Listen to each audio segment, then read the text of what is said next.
सिर्फ 11 दोस्त, एक लोडर रक्षा, ऊपर बिछा हुआ मैट्रेस और तकरीबन 200 किलोमीटर से ज्यादा का सफर। सुनने में शायद ये पागलपन लगे, लेकिन यही पागलपन हमारी जिंदगी के यादगार तरीन सफर में बदल गया। इस सफर में टायर भी खराब हुआ, ब्रेक भी खराब हुई, सहरा में रेत ने रास्ता भी रोका, मगर आखिर तक हमने हिम्मत नहीं हारी। हर सफर एक ख्याल से शुरू होता है, लेकिन कुछ सफर ऐसे होते हैं जो हमेशा के लिए याद बन जाते हैं। 28 मई की रात हम 11 दोस्त एक ऐसे एडवेंचर पर निकले जिसे जितना हो सका बजट फ्रेंडली भी रखना था और यादगार भी। आम गाड़ियों के बजाय हमने एक लोडर रक्षा मुंतखब किया, इसके ऊपर मैट्रेस बिछाया, साइडों पर तकिया लगाए और इसे ही अगले कई घंटों के लिए अपना सफर का घर बना लिया। इस वक्त हमें बिल्कुल अंदाजा नहीं था कि आगे ये सफर हमें खराब टायर, खराब ब्रेक, सहरा और कई ऐसी यादें देने वाला है जिन्हें हम शायद कभी नहीं भूल सकें।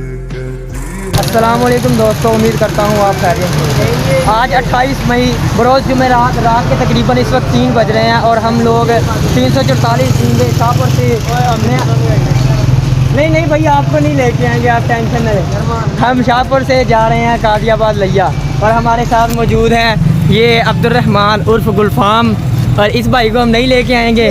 ये नीचे हैं हमारे मौजम भाई उर्फ मोजा ही मोजा, और ये हमारे स्नैन साहब हैं, और ये करामत अली साहब हैं, और वो हमारी टीम जा रही है, वो हमारे ड्राइवर हैं, और ये हमारे डॉक्टर साहब हैं।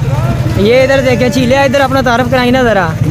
ये हमारे चीला पोडरी, और एक वो हमारे जैन उर्फ बट, ये देखें, और एक वो हमारे फौजी साहब खड़े हैं, ये देखें, ये अभी इंस्पेक्शन कर रहे हैं, चेक करें। ये हम इस वक्त अयूब चौक जंग में खड़े हैं। तकरीबन 1 घंटे के सफ़र के बाद हम जंग पहुंच गए, जहां हमारे सफ़र को पहला गैर मुतवक्के इम्तिहान पेश आया। सफ़र शुरू हुए अभी ज़्यादा वक्त भी नहीं गुजरा था कि हमारी आजमाइश भी शुरू हो गई। जंग पहुंचते ही रक्शे का टायर ख़राब हो गया। रात का वक्त, ईद उल अज़हा का दूसरा दिन, और दूर दूर तक कोई पंक्चर लगाने वाला भी नज़र नहीं आ रहा था। लेकिन ऐसे सफ़र में शायद यही छोटी छोटी मुश्किलात बाद में सबसे खूबसूरत यादें बन जाती हैं।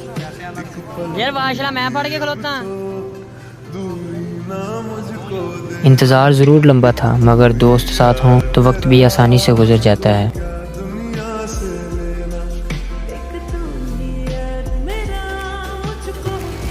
आखिरकार सुबह तकरीबन 4 बजे रक्शे का टायर ठीक हुआ और हमने एक बार फिर अपनी मंजिल की तरफ सफ़र शुरू कर दिया। रात की थकन अभी बाकी थी, लेकिन मंजिल तक पहुंचने का जोश इससे कहीं ज़्यादा था। ये सफ़र सिर्फ एक जगह तक पहुंचने का नहीं था, बल्कि हर गुजरता हुआ रास्ता, हर हंसी और हर लम्हा खुद एक नई याद बनता जा रहा था। खेत, सुबह की ठंडी हवा और दोस्तों की बेफिक्र मुस्कुराहटें, ऐसे लम्हे शायद कैमरा पूरी तरह महफूज ना कर सके, मगर दिल हमेशा याद रखता है।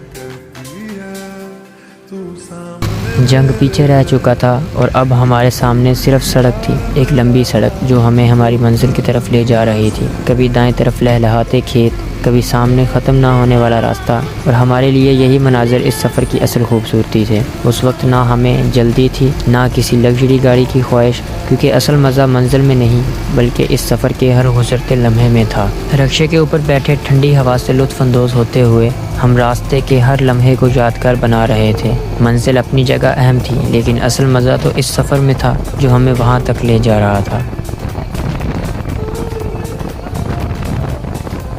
कुछ देर के सफ़र के बाद हम पहुँचे तरीमो बैराज, एक ऐसी जगह जहाँ दरियाए जहलम और दरियाए चनाब आपस में मिलते हैं। कुदरत का ये हसीन इम्तजाज अपनी जगह एक अलग ही मंजर पेश करता है। चंद लम्हों के लिए हमने भी इस खूबसूरती को महसूस किया, क्योंकि ऐसे मनाजर रोज़ रोज़ देखने को नहीं मिलते। मंजिल अभी काफ़ी दूर थी, लेकिन रास्ता हमें बार बार रुकने पर मजबूर कर रहा था। जूं हम आगे बढ़ रहे थे, वैसे वैसे मनाजर भी बदलते जा रहे थे। सड़क के दोनों तरफ खड़े दरख्त, ठंडी हवा और खामोश रास्ते इस सफ़र को मज़ीद यादगार बना रहे थे।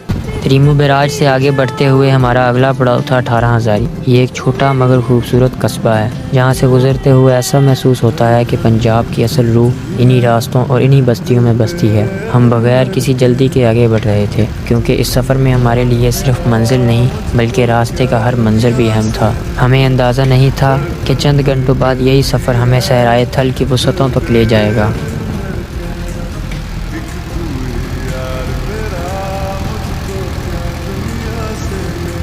18,000 को पीछे छोड़ने के बाद हमने अपना रुख थल की सहरा की तरफ मोड़ लिया। अब आहिस्ता आहिस्ता इर्द गिर्द के मनाजिर बदलना शुरू हो रहे थे और हमें अंदाज़ा हो रहा था कि हम पंजाब के एक बिल्कुल मुख्तलिफ हिस्से में दाखिल होने वाले हैं। ये वो रास्ता था जिसके बारे में हमने बहुत सुना था मगर अपनी आंखों से पहली बार देख रहे थे। जितना हम आगे बढ़ रहे थे उतना ही हमारे अंदर का तजस्सुस भी बढ़ रहा था। अब हमारे और सहराए थल के दरमियान ज़्यादा फासला बाकी नहीं रह गया था।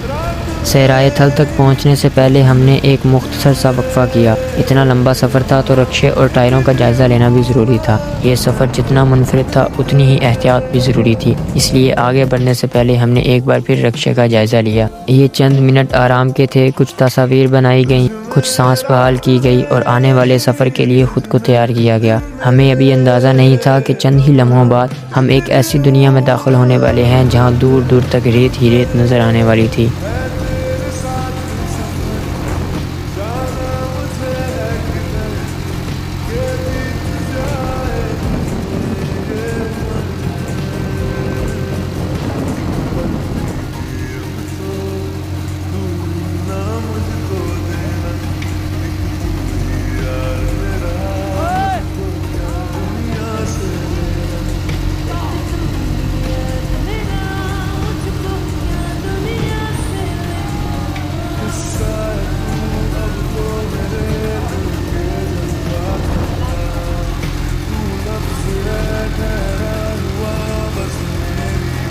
और फिर वो लम्हा आ गया जिसका हमें काफ़ी देर से इंतज़ार था। 18,000 को पीछे छोड़ते हुए हम आहिस्ता आहिस्ता सहराए थल की हदूद में दाखिल हो रहे थे। रास्ता वही था लेकिन इर्द गिर्द के मनाज़र बदलना शुरू हो चुके थे। जहाँ कुछ देर पहले खेत और आबादियाँ दिखाई दे रही थी वहीं अब ज़मीन का रंग बदल रहा था और रेत अपनी मौजूदगी का एहसास दिलाने लगी थी। मुकामी लोग इस इलाके को बरून के नाम से भी जानते हैं। ये सहराए थल का वो हिस्सा है जो अपनी खामोशी, वसअत और मुनफरद हुस्न की वजह से अलग पहचान रखता है। अब हम सिर्फ सहरा की तरफ सफ़र नहीं कर रहे थे बल्कि एक ऐसे तजुर्बे की तरफ बढ़ रहे थे जिसे हम बरसों याद रखने वाले थे।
और फिर आखिरकार हम सहराए थल में दाखिल हो गए। चंद घंटों पहले तक हमारे इर्द गिर्द खेत, आबादियाँ और मसरूफ़ सड़कें थी लेकिन अब मंजर बिल्कुल बदल चुका था। जहाँ तक नज़र जाती थी रेत, झाड़ियाँ और खामोशी हमारा इस्तकबाल कर रही थी। ये पाकिस्तान के इन इलाकों में से एक है जहाँ कुदरत अपनी एक अलग ही शक्ल में नज़र आती है। ना बुलंद इमारतें, ना हजूम, सिर्फ वसी व अरीज़ सहरा और इसका सुकून। और हमें अभी बिल्कुल अंदाज़ा नहीं था कि आगे यही रेत हमारे लिए एक नया चैलेंज भी बनने वाली है। सहराए थल की खूबसूरती से लुत्फ़अंदोज़ होते हुए हम आगे बढ़ रहे थे लेकिन सहरा ने शायद हमारे लिए कुछ और ही सोच रखा था। चंद लम्हों बाद हमारा रक्षा नरम रेत में फंस गया और सफ़र कुछ देर के लिए रुक सा गया। हम इधर बरून में हैं, इस इलाके का नाम बरून है। और यहाँ हमारा जो रक्षा है ये देखिए, इसका ना टायर ज़रा फंस गया है, ये निकल नहीं रहा। लेकिन सच पूछें तो हमें इस बात का ज़्यादा अफसोस नहीं था क्योंकि यही तो वो लम्हे होते हैं जो एक आम सफ़र को एडवेंचर बना देते हैं। हम सब रिक्शे से उतर आए, किसी ने धक्का लगाया, किसी ने तस्वीर बनाई और किसी ने रेत के टेलों पर चढ़कर इस लम्हे को भरपूर अंदाज में जिया। चारों तरफ फैली हुई रेत, दूर तक खामोशी और दोस्तों के कहकहों से गूंजती फ़िज़ा। ये मंजर शायद हम में से कोई भी जल्दी नहीं भूलेगा। और यही वो लम्हा था जब हमें महसूस हुआ कि हम वाकई सहराए थल के दिल में पहुंच चुके हैं। रक्षा रेत में फंस ज़रूर गया था लेकिन इसने हमें चंद ऐसे लम्हे दे दिए जो शायद सफ़र आसानी से गुजरता तो कभी ना मिलते। सहरा की वुसअत, दोस्तों का साथ और हर तरफ फैली खामोशी हमें कुछ देर के लिए सफ़र भूलकर सिर्फ इस लम्हे को जीने लगे। कभी तस्वीर बन रही थी, कभी हंसी मजाक चल रहा था और कभी हम सिर्फ दूर तक फैली रेत को देख रहे थे। शायद यही वो लम्हात होते हैं जो बरसों बाद भी याद रह जाते हैं।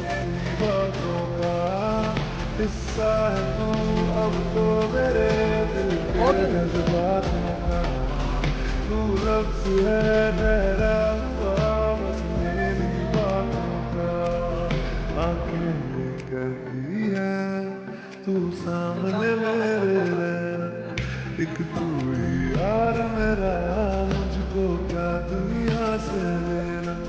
एक तू ही यार मेरा, मुझको क्या दुनिया से लेना। जी भाई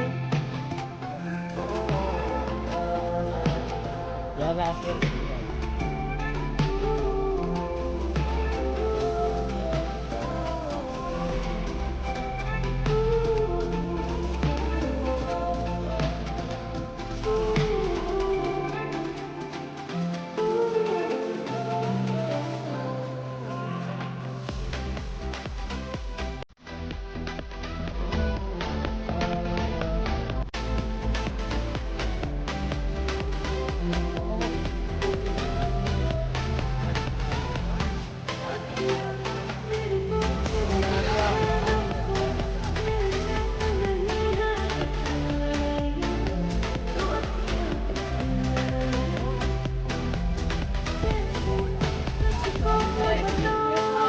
वहीं पास में हमें एक खूबसूरत दरख्त नज़र आया। रेगिस्तान की खामोशी में ये तन्हा दरख्त हमें ये एहसास दिला रहा था कि सख्त तरीन हालात में भी ज़िंदगी अपना रास्ता बना लेती है।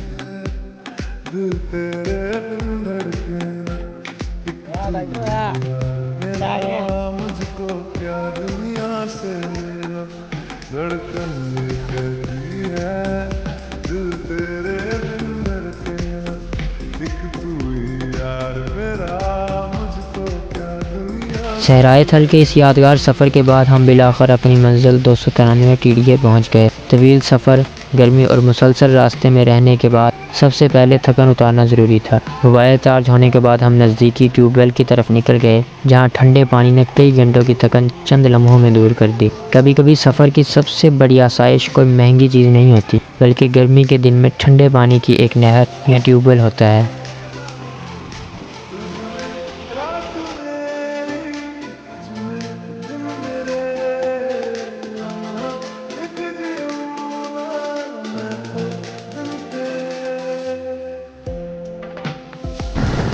अगले रोज़ हमने इर्द गिर्द के इलाके को मज़ीद करीब से देखने का फ़ैसला किया। चंद घंटों के आराम के बाद अब हमारी मंजिल सिर्फ 293 टीडीए तक महदूद नहीं रही थी, बल्कि हम इस खित्ते को समझना और देखना चाहते थे। इसी मकसद के तहत हम चौकाज़म की तरफ रवाना हुए, जो ज़िला लिया के अहम शहरों में शुमार होता है। सफ़र का खूबसूरत पहलू यही होता है कि आप सिर्फ जगह नहीं देखते, बल्कि इन इलाकों की फ़िज़ा, लोगों और तर्ज़ ज़िंदगी से भी आशना होते हैं। कुछ देर के सफ़र के बाद हम चौकाज़म शहर में दाखिल हो गए। सहराए थल और देही इलाकों के बाद शहर की रौनक एक अलग ही एहसास दे रही थी। हम किसी ख़ास मंसूबे के तहत नहीं निकले थे, बस इर्द गिर्द के इलाकों को देखना और इस सफ़र के हर लम्हे को महसूस करना चाहते थे, और शायद यही बेफिक्री इस सफ़र की सबसे खूबसूरत बात थी।